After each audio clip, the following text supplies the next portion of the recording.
The theme I was originally given was Tolkien's myth and our reality, but as Zach let you know, I've changed that a bit. I'm borrowing a line from one of Tolkien's letters to a friend's daughter. He said, a fountain of invention incalculably richer than our own. And we're going to talk through the implications of that and the subtitle, Tolkien's approach to primary and secondary reality. Let me begin by saying I'm no expert on Tolkien. I'm not a scholar, but I'm a great lover of his work. So I'm going to repeat Rod Dreher's line, I'm not a scholar, I'm a witness. If you want great Tolkien scholarship, there are books for that, and definitely go read the work by Verlin Flieger, Ralph Wood, Joseph Pierce, and Nate Wilson's colleague at New St. Andrews, Jonathan McIntosh. Professor Wood's really great book is on the table out there for sale. My main purpose this morning is to convince you of Tolkien's worth for your life as a redeemed creature, as a saint of Jesus Christ. It's my deeply held opinion that his myth of Middle-earth, full of elves and men and orcs and dragons and magic and all the rest, and so seemingly simultaneously empty of God, of Christ, of the Holy Spirit, of Christianity, is one of the best places for you to spend your life. Precisely because Middle-earth is so richly woven together with the truths of our God and Creator and Redeemer. Or in other words, used by the title, Tolkien's secondary reality that he created is so in harmony with the primary reality that we live in, that God created and that God rules, that we tiny hobbits can't help but grow in stature as we drink from Middle-earth's streams. You just heard a little bit of the argument I'm going to try and make, that in Tolkien's fantasy world, there's clear theology, and that theology is Christian, and that theology is good. I hope by the end here that you see that this is a legitimate undertaking for us Christians to learn about God and ourselves and the world from a work of fiction, particularly a work of fantasy. To be taught about truth and goodness and beauty from something that is a myth, or using the words of some of Tolkien's detractors, untrue or lies breathed through silver. Why would I say this? Why would I assign in my systematic theology course a section of Tolkien's much ignored account of the creation of Middle-earth, this world that supposedly does not exist, called the Silmarillion? Good question. Partly because of some of the things we'll see today, but also partly because of my personal experience with it. Because of all the men and women that I've never met who've lived in this age, Professor Tolkien is pretty much my best friend. No one has helped me to receive more of the true and the good and the beautiful of this world and its creator and redeemer than he has. Apart from the Holy Spirit, I probably owe more to Tolkien for my sanctification than anyone else. And I realize how much of that, my nerdishness that betrays to you. But I'm okay with that because of the sheer weight of delight and gratitude in our triune God that he has stirred up in me. I use that term sanctification really purposefully here. I'm not talking about the initial coming to faith in Christ as my Savior, but my ongoing transformation of the entirety of my personhood. The sort of change that Paul talks about in Romans 12:2. Do not be conformed to this world, but be transformed by the renewing of your mind. That's not merely saying that you had some propositions in your head before and now you have new propositions, that these things are now true. That's included, but it's way bigger than that, I think. It means that my logic, my reason, my feelings, my will, my methods of thinking, and my methods of acting, and especially my imagination, are being changed by God in the gospel. Tolkien's the creature who has done most for me in that. No one has taught me more about imitating Christ than Frodo. No one's taught me more of how to fight the long defeat than Theoden and Galadriel. No one has taught me more about how bizarrely mysterious this world is than Treebeard and Tom Bombadil. No one has shown me more of how to be of good cheer while in the shadow than Samwise, more of what evil and rebellion are than Melkor, Sauron, and the Nine Riders, more of how to live in hope of the far green country than Gandalf, and no one's taught me more of how rejoicing and sorrow are always together in this age than Beren and Luthien. So living in Middle-earth has taught me so much about living in our world, and I owe Brother Tolkien a large debt. So the way I want to get at that today is by looking primarily at Tolkien's other major work. You know, most likely, The Hobbit and The Lord of the Rings, but the work that occupied most of his intellectual energy for his entire adult life, ever since he was a young man, is called The Silmarillion. That's what we're going to look at today. We're going to get some insight into that from some other of his minor works, too. His lecture on fairy stories, a bunch of his published letters, and his long poem called Mythopoeia. All of those things are available in the bookstore, and I really encourage you to go pick up one of them. So apologies up front. There really isn't any good way of going about talking through this stuff other than to cite a bunch of texts that you're not familiar with. And when Ryan was up here, he could read to you big chunks of Genesis, and you're familiar with them, but most likely you haven't read the Silmarillion. So what we're going to do is kind of turn the nerd volume up quite a bit today. Not all the way to 11, but at least to 7 or 8. So let's try. John Ronald Reuel Tolkien was, during his career at Oxford, less well-known than a contemporary Oxford don of his, C.S. Lewis. So it'll help us if we have some idea of his life, a little sketch. Tolkien was born January 3rd, 1892 in Bloemfontein, South Africa. He became Professor Tolkien in 1920 with a teaching job in English language at University of Leeds in England. But in between those two dates, 1892 and 1920, he experienced some very difficult things as a young man. The last time he saw his father, he was 3, heading back home to England from South Africa. His father died when he was 4. His mother then was left to care for him and his brother back in England in some pretty dire financial straits, living in squalid parts of industrialized Birmingham. What made their situation worse was her conversion when he was 8 years old to Roman Catholicism. And I say worse, not because of her conversion, but because of the fact that her family then refused to help her and her 2 children with financial resources and other help, and some of them actively disowning them. And 4 years later, when Tolkien was 12, his mother Mabel died of sickness and exhaustion. So from age 12, he's an orphan. And Tolkien always considered her, because of what she went through, a martyr for her Catholic faith. And he remained a staunch Roman Catholic to the end of his life. The other big event in his youth was World War I. He was married 3 months before being sent to France in May of 1916.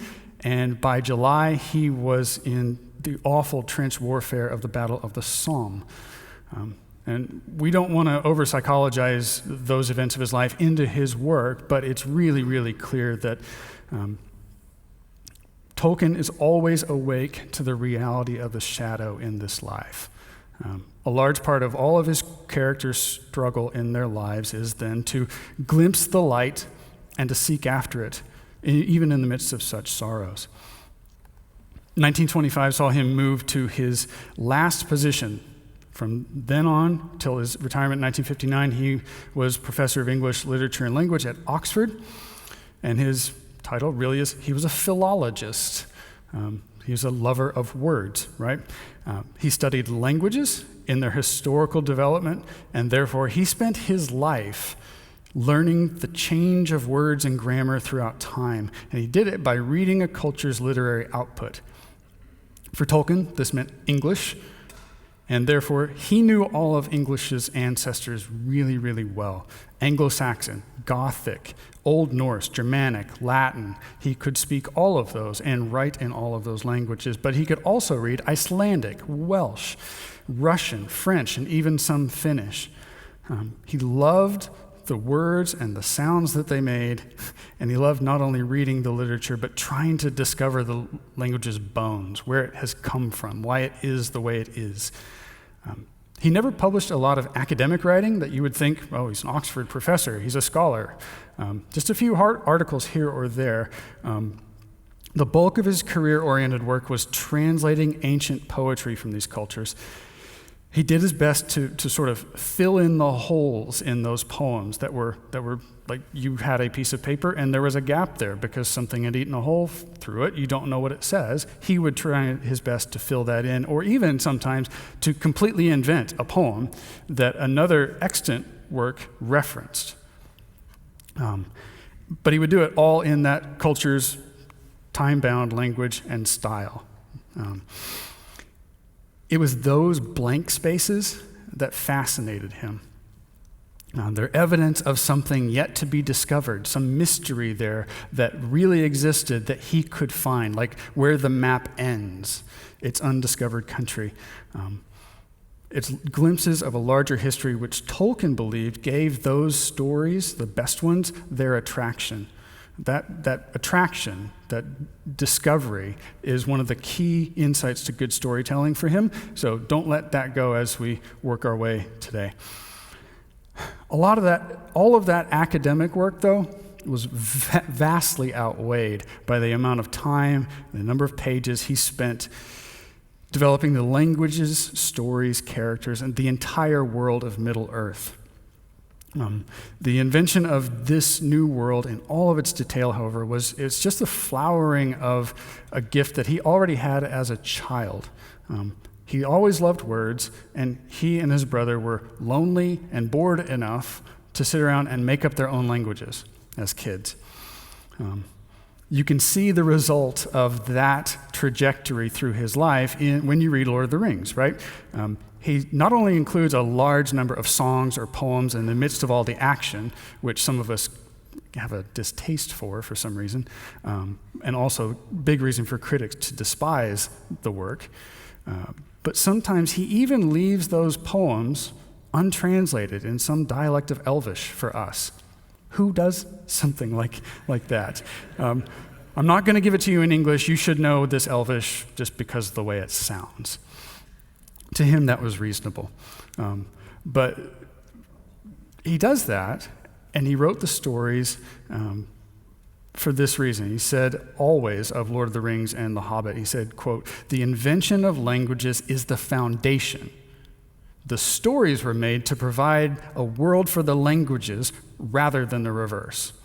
Okay? He develops Elvish and Dwarvish and all these other languages and says, okay, where would those be? Who would speak those things? What would that world be like?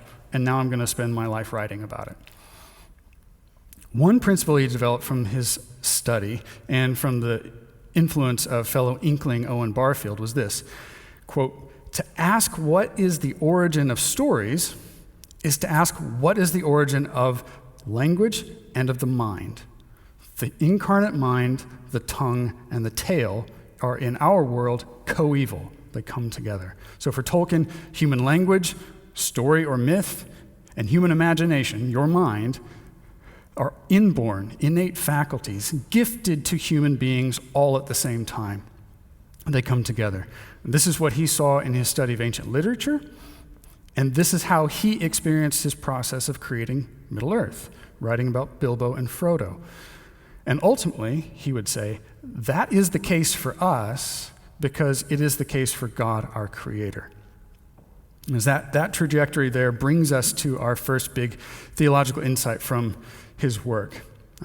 Tolkien took the creation accounts, Genesis 1 that Ryan exposited this morning, and in John 1, incredibly seriously. And in those texts, as you know, every single thing that exists because God speaks them, right? That's his understanding of all of the "and God said" and it was so passages in Genesis 1. And in the words of John 1, 2 through 3, quote, he, the Word, was in the beginning with God. All things were made through him, through the Word. And without him was not anything made that was made. So catch that.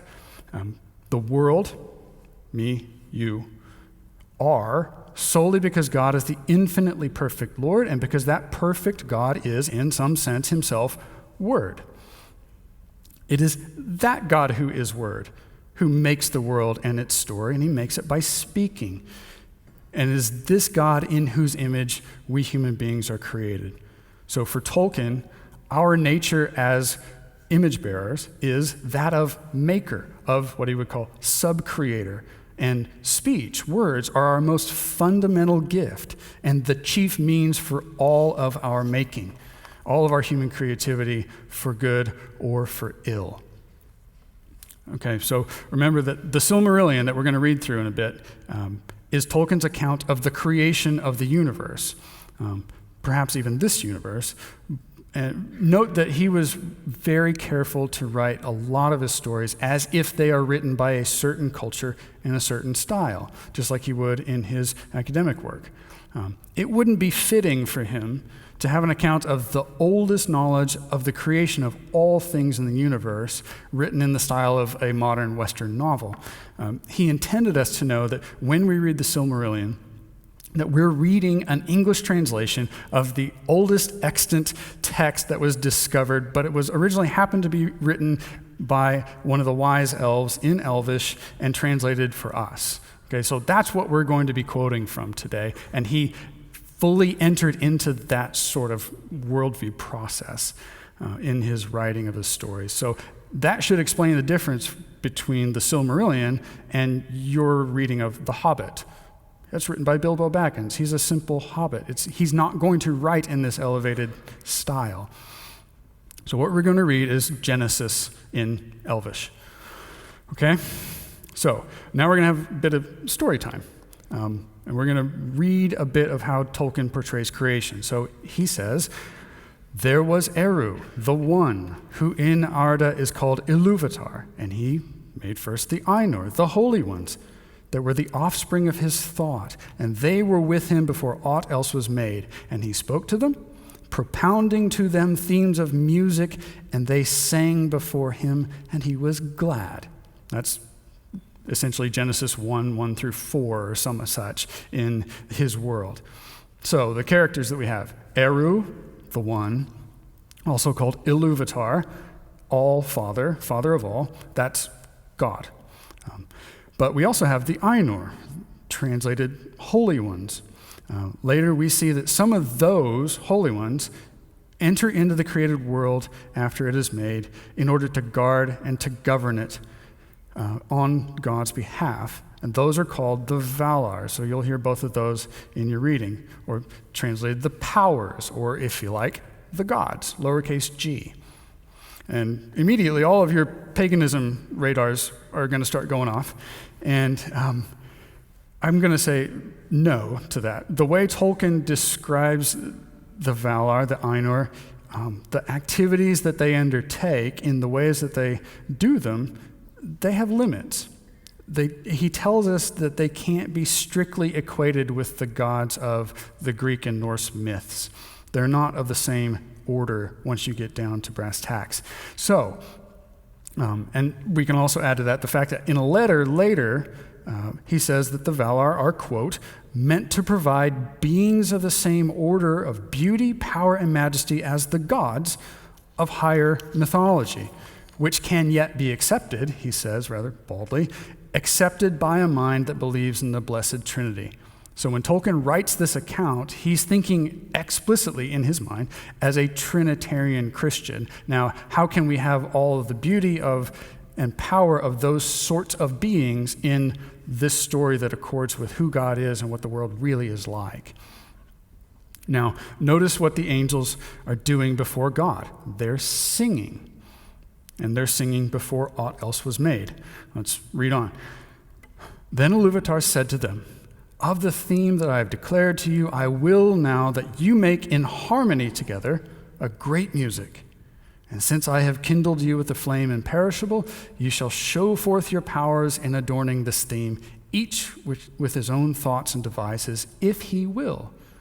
But I will sit and hearken and be glad that through you great beauty has been wakened into song.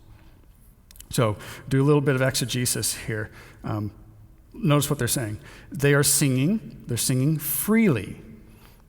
And each is singing according to his own nature and talents that God gave them.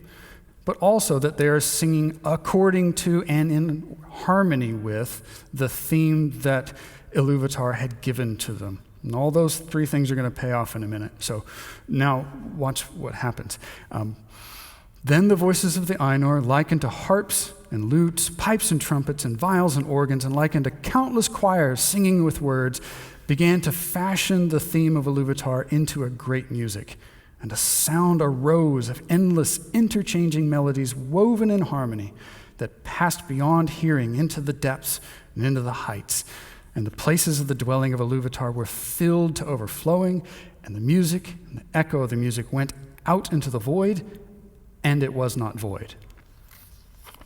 So, because God has made these beings in such a way, he's kindled you with the flame imperishable, then their singing generates a vision of something. In the vision, the Ainur see the world and its story, which lives and grows before them. And Iluvatar says to them, behold, your music, this is your minstrelsy, and each of you shall find contained herein, amid the design that I set before you, all those things which it may seem that he himself devised or added. So their freely sung melodies, each of them singing in a way that pleased himself, was instinctual, was according to his own nature and wisdom. It was in harmony with the designs of God. His wise ordering, God's wise ordering of the theme he gave them, but also his wise creation of each one of them individually makes this possible. So their individual natures and gifts fit with their vocation of singing.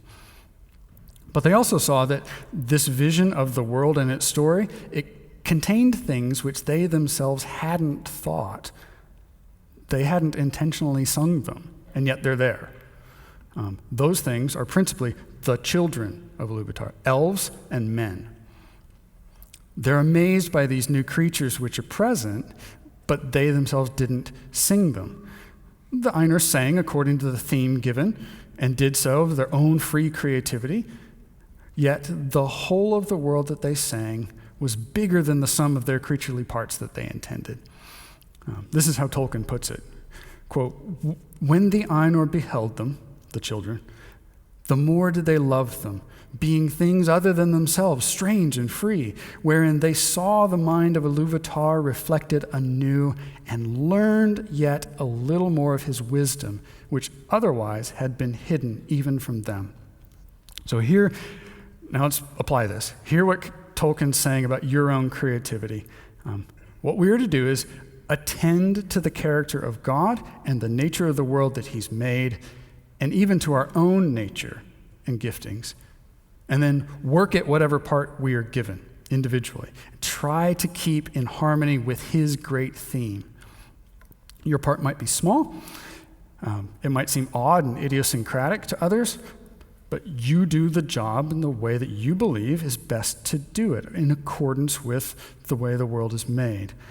It may be that you are one of the means by which God creates something totally unexpected, something totally delightful, by which you learn a little bit more of God's wisdom that was hidden from you before. Let God be God. Let him be omniscient.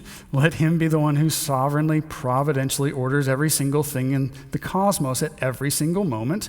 You don't need to see that. You don't need to comprehend. You don't need to orchestrate everything before you act. You can't. You be a faithful creature, doing your best to live into your gifted nature in harmony with the way that God has made and is redeeming the world that has been broken.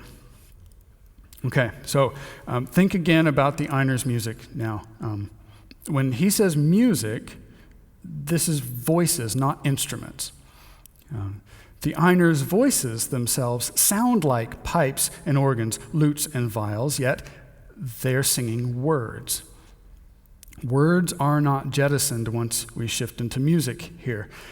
If you've ever heard a choir sing Thomas Tallis's piece called Spem in Alium, it's a piece for 40 voices, 40. Then you can kind of begin to imagine what this sounded like, what Tolkien is describing here. Tolkien seems to have underlying a lot of his stories, a lot of his work, what we might call a hierarchy of communication. So our different modes of expression, like prose and poetry and even mathematics, they're not just equal options on the table. Depending on what your taste is, that's how you should express yourself. Rather, for Tolkien, they seem to be ordered, and ordered by fittingness. We modern people usually assume that to have the most knowledge of something, you have to break it down into its component parts, right? We abstract it out into an equation. The people who really know what water is about, let's say, can give you a fluid dynamics equation for the wave ripples in water. And that person knows more about water than I do, we assume. Tolkien says no to all of that. He says it should be flipped on its head. The abstract equation is the least adequate expression of something that exists in God's world. Any Midwesterner that has stood for the first time on the shore of the Pacific Ocean and seen the water's grace, felt its force, heard its eloquence, can tell you that. Remember the scene in The Lord of the Rings where it's the first time Gandalf and Saruman interact. Saruman's the wizard who's originally the White, right? He comes to Gandalf and declares himself no longer the White, but Saruman the Many-Colored. And he tells Gandalf, white serves as a beginning. The white light can be broken, like a prism. And so his robes are no longer white. They glitter with all the colors of the rainbow. To which Gandalf rightly replies, quote, in which case it is no longer white. And he that breaks a thing to find out what it is has left the path of wisdom. And I think that's a window into this hierarchy that Tolkien has. So for Tolkien, abstract analytical modes of speech are lowest because they do exactly that. They break things down and abstract away. Math then is lower than prose, and prose is lower than poetry. Mainly because poetry it's a fuller use of language, fuller use of that gift with its rhyme, its meter, its alliteration, assonance, and all the rest of it. But poetry is still lower than music. And in terms of modes of communication, music for Tolkien is highest. Harmonious music employs and affects so much more of our natures than any other form of communication does. So music takes all the brilliance of poetry and elevates it via melodies, and it gets into your bones when you hear it sung. It gets into your heart. Singing musically also elevates our gift of speech because we usually sing together. We share it. So the order is math, prose, poetry, music for him. What does that have to do with our discussion of this section of the Silmarillion? How do things come to be in this story? Yet by the creative power of God, yes, but mediately they come to be because of the music of the Ainur, who sing the revealed will of God. And they sing it freely and creatively. The story is clear that the music was very good. It is the capital G great music. And Iluvatar says that he is, quote, glad that through their singing, great beauty has been wakened into song. But once Iluvatar sends the secret fire out and gives their music being, the love and wonder of the Ainur turned to that, away from their music and their expression of their parts into the thing that is. Away from music towards the real, concretely existing things that God has caused to be. And I think that is so helpful for us. Tolkien wants us to know that you have the gifts of language and of imagination so that you can express what is true, good, and beautiful about God and about the world around you. But God also gifted you language and imagination so that by them, you can draw yourself and others nearer to the real world. The math you do, the words you write and speak, the songs you sing should cause us all together to attend ever more closely to the highest stuff that God has given us, existing things, not words, but existing things. And the creature of the world that, in a sense, exists most of all the stuff that he has made and should receive, therefore, the bulk of your attention and your delight is the person sitting next to you. All absurdly delightful mysteries. All of you are. All right. Tolkien's positive account of the gift of existence and human imagination is incredibly robust, and I think it's brilliant. I think it's so helpful for us. But equally robust and brilliant is his account of the nature of evil. Evil, sin, and death inside his mythology. And you know part of that account of evil from what happens to Frodo, what happens to Gollum, and because of the One Ring. And you know from that book character called Sauron. But originally, Sauron's just a lieutenant. He's lower level. He's Melkor's assistant. Melkor is the first great evil one, capital E. He is one of the singing Ainur in the beginning. He is called the greatest and mightiest of them all.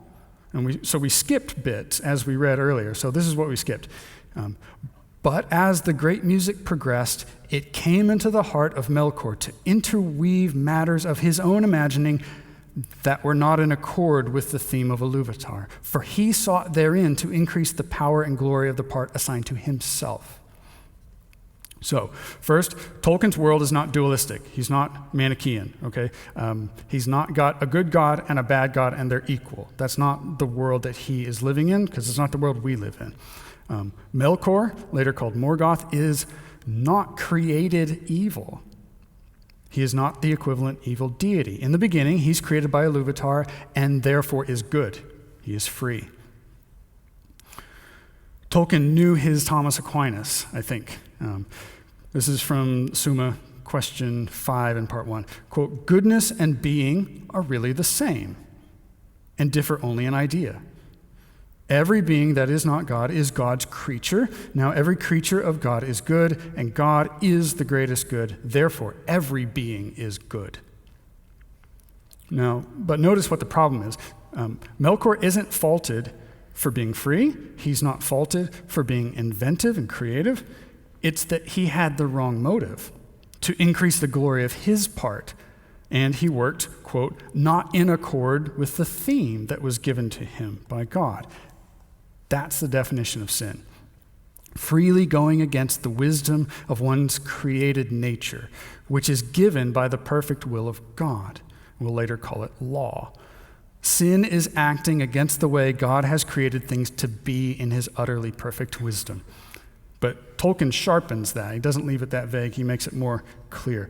He says, Melkor had often gone alone into the void places, seeking the imperishable flame, for a desire grew hot within him to bring into being things of his own. And it seemed to him that Iluvatar took no thought for the void, and he was impatient of its emptiness. Being alone, he had begun to conceive thoughts of his own, unlike those of his brethren. So, first, Tolkien's echoing Anselm there on the fall of the devil, but there's two parts to Melkor's evil, right? One, he isolates himself, and two, he's impatient. He didn't think the other creatures and their thoughts were essential to his life, nor did he think that he had to trust the wise timing of God. Now, evil always isolates you. Gollum lives for 500 years alone under a mountain. Sauron brooks no rivals, and even Frodo desires multiple times to get rid of the fellowship and Sam, even though they love him. Isolation is so dangerous for us creatures. Further, Melkor didn't want any span of time and output of effort to exist between his thought, his imaginings in his head, and its accomplishment. He wanted instantaneous and effortless results. But such power is only God's.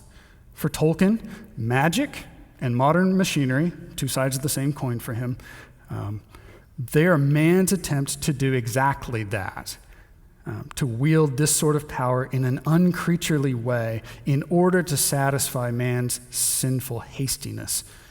And exponentially more than Tolkien's mid-20th century world, we live in a society with no patience for patience.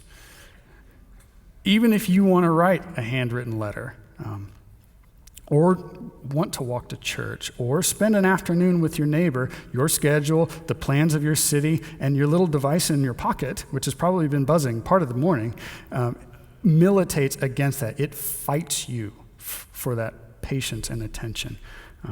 So we should probably ask ourselves if our smartphones are such an instance of power-hungry, isolating, patience-destroying machinery and or magic, even if it may not be your magic, someone else's. So, when Melkor begins his rebellion, he starts singing his own tune. I think the scene is really powerful. Some of these thoughts, Tolkien writes, he now wove into his music, and straightway discord arose about him.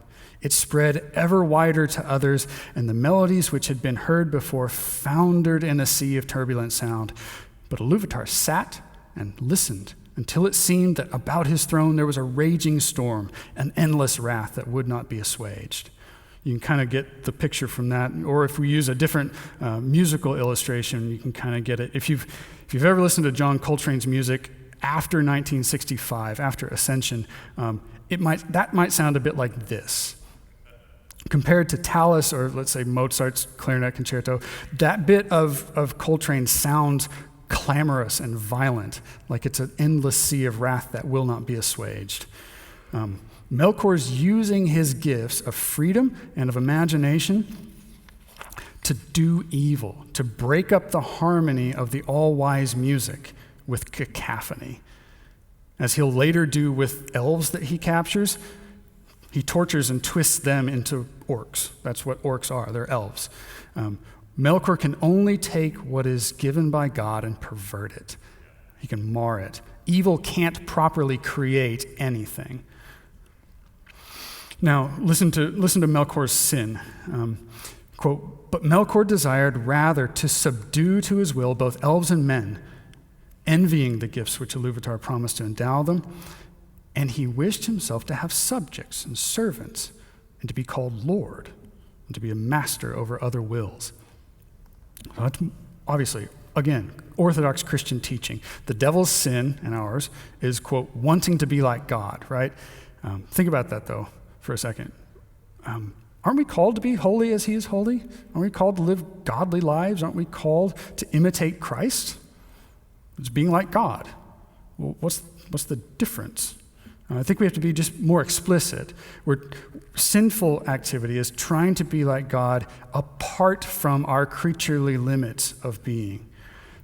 Only the infinitely perfect God, who is love, who is truth, goodness, and beauty, can possibly be Lord over other wills. No one else can. The foolishness of Melkor was believing that his puny creaturely shoulders could bear such a burden. And if not for him, the greatest and mightiest, surely not for us, tiny children of God.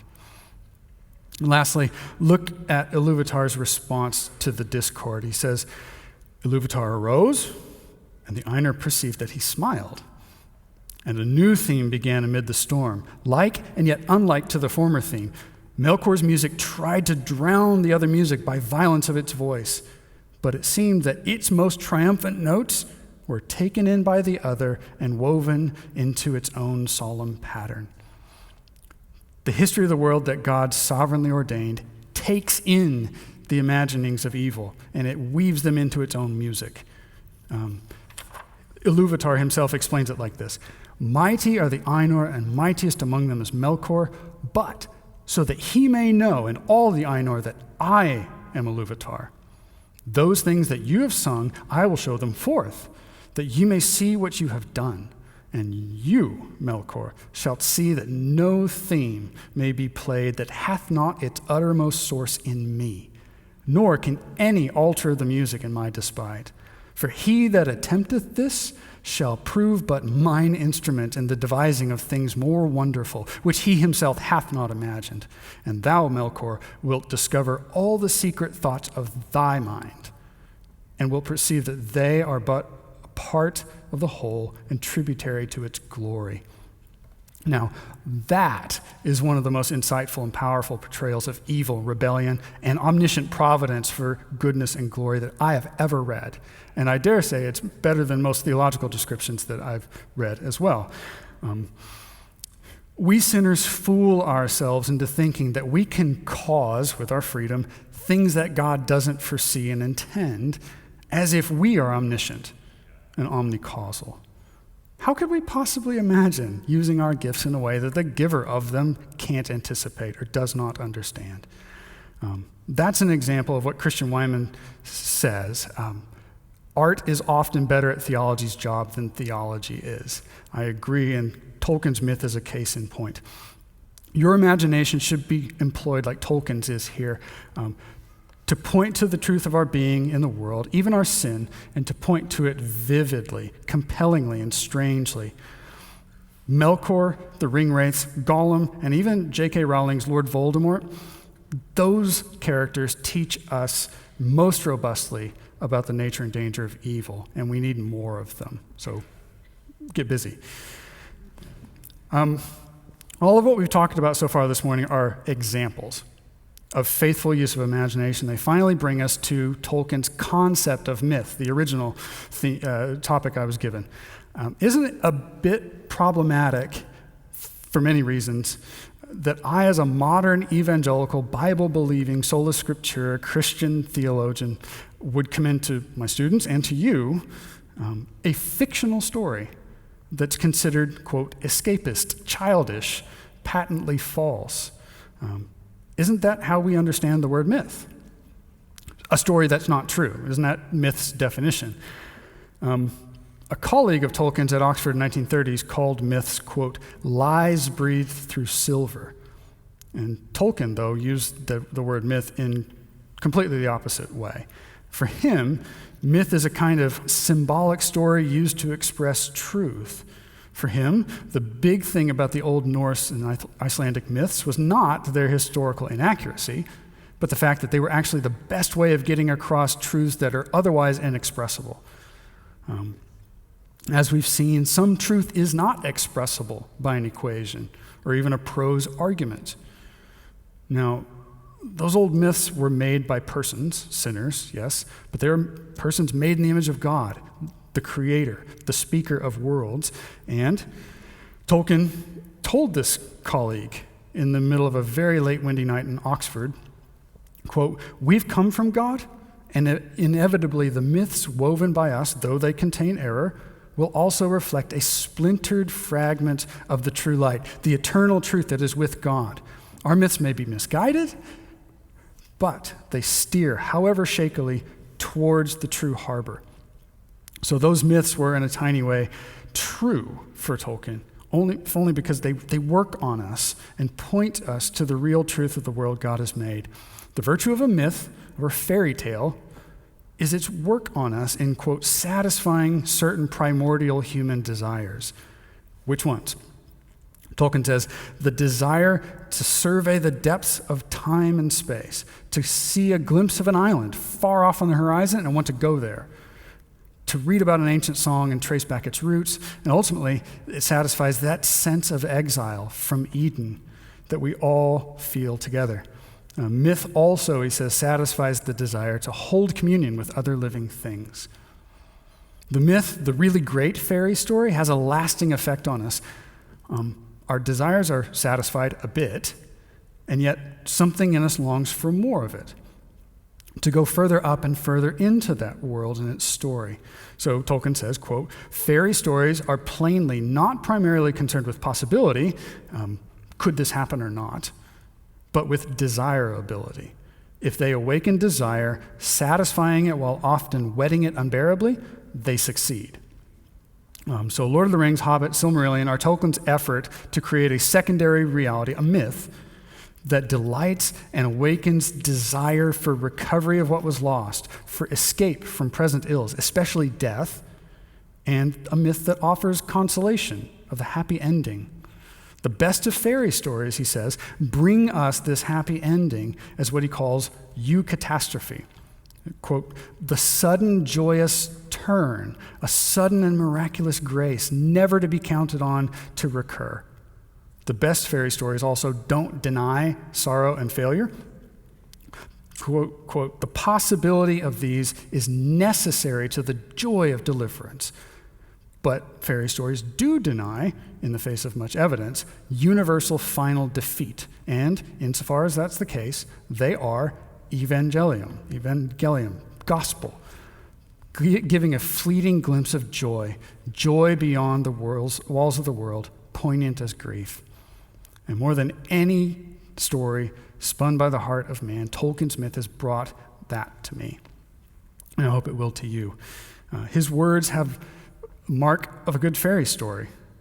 When the turn comes, he says, it can give a catch of the breath, a beat and living of the heart, near to tears, as keen as that given by any form of literary art. So great. Is that just literary theory? Is it just academics? Not for Tolkien. In that same late-night argument in Oxford in 1931, he told his colleague all of that, but he ended with this stunner. Christianity is the true myth. It's the true fairy tale. Quote, a myth that works in the same way as the others, but a myth that really happened. As Stratford Caldecott says, it's the Gospels contain a fairy story, the one story we would most wish to be true in all of literature. So the story of Christ lets us enter into an entire world, and it gives us a glimpse of the depths of space and time. It lets us hold communion with other living things. It awakens desire in us for a world that it portrays, the desire for true recovery, true escape, true consolation. And Jesus' story has the great happy ending, the eucatastrophe that is the ineffable incarnation, death, resurrection of the Son of God himself. Think about how you feel sometimes when you read Tolkien. How marvelously exhilarated do you feel when at one moment you're in the depths of sorrow because, and spoiler alert, Frodo fails on the very edge of the fire. He claims the ring for himself and he will not destroy it. He gives in. He is not the hero. But in the very next moment, Gollum, the pitiable one, attacks him and accidentally destroys both the ring and himself. At that moment, no one in the story actually intended to rid the world of evil. And yet, the sudden joyous turn, it's an accident, sort of. Don't you have the same desire Samwise did to be a part of that great story and have a happy ending? So that when the minstrel of Gondor begins to sing of Frodo and the 9 fingers before all the kings and princes and elves and men, and Sam cries out, "Oh, great glory and splendor, all my wishes have come true," don't you weep at that point and laugh with him? I do. And those feelings that you have, those satisfied desires pointing toward the true myth that is the story of Jesus, who really does, in this primary reality, bring us the consolation of the happy ending, those feelings point to that. And when Tolkien told all of this to his colleague in Oxford, that man's edifice of resistance to Christ crumbled down. That man, who he told, C.S. Lewis, 12 days later wrote to a friend that he had passed from believing in a God generally to believing in Christ and Christianity definitely, and credited Tolkien's ideas with much of it. And I praise God for Tolkien's insights there. So let me close by calling each of you to faithful use of the gifts of your imagination and language in whatever seemingly tiny fashion the Lord has granted to you, that you would glorify the great author of existence with all the ways that your speech point to his truth, goodness, and beauty. So go ahead, be a nerd who studies long-dead languages and their poetry, or some reasonable facsimile of that. Do it better than anyone else. Then use your imagination. God might use your subcreation for purposes more wonderful, which you have not yourself imagined. I'd like to think that the place such faithful work might begin for some of you is in a hole in the ground wherein lived a hobbit, or on the road from Bag End to Bree, or even here in the heavens with the Ainur singing the great music of creation. But know that some are going to disapprove of what you're doing, just as the literary establishment did and still does disapprove of Tolkien. By cultivating imagination via fantasy, elves and dragons or whatever, and attending to old things like Anglo-Saxon poetry, you will probably be slandered as escapist, childish, and that's okay. Like Tolkien, attend to the persons in the world around you, things that you did not make, primary reality, and speak their truth in the secondary realities that you create. Let Tolkien have the last word to us. During the time of Lewis's conversion to Christ, then in 1930s, Tolkien wrote this longish poem, and is dedicated to Lewis, who he calls Misomythus in it, the myth hater. The poem's called Mythopoeia, and here's how we'll end.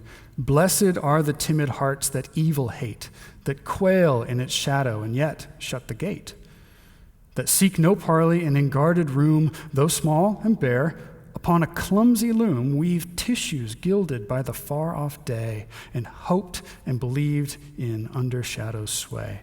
Blessed are the men of Noah's race that build their little arks, though frail and poorly filled, and steer through winds contrary toward a wraith, a rumor of a harbor guessed by faith. May we faithfully weave our clumsy little tissues and build our tiny little arks. Thank you.